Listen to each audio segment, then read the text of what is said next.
s'est rendu compte que les internes ici en médecine, surtout en médecine générale, mais dans toutes les spécialités, font des travaux de thèse. Donc on avait vraiment à cœur de faire partager ces travaux scientifiques pour faire sortir hors de l'hôpital tous ces travaux qui sont faits. Au final, 170 personnes. La première année, on en avait eu 100, la deuxième 150. On a reçu 25 résumés. Là, on a un comité scientifique qui est constitué de médecins, de scientifiques, de tous les horizons de la Guyane. Ce type de journée participe complètement à l'attractivité que peut avoir donc la Guyane donc concernant les personnes, les patients qui sont pris en charge dans cette région.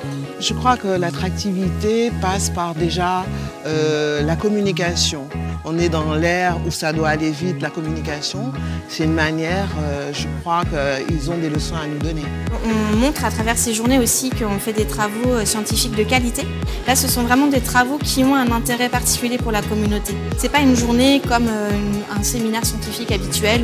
Là, c'est vraiment 15 minutes de présentation, 15 minutes d'échange. Effectivement, c'est très important de montrer aux internes comment on réalise une étude, que ce soit d'un point de vue méthodologique et puis aussi pour savoir quelles sont les dernières études qui ont été faites sur le territoire de Guyane.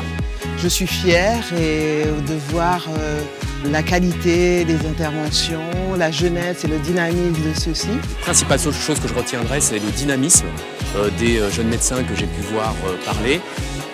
Je retiendrai aussi la qualité scientifique et la qualité des thèmes qui sont abordés. Moi, j'aime toujours les retours issus des professeurs de métropole qui sont toujours assez impressionnés par la variété et la qualité des interventions. Je suis très honoré d'avoir été invité pour à la fois qu'on puisse discuter des perspectives de ce partenariat. Pour attacher dans un territoire, il est important qu'on appartienne à une famille médicale.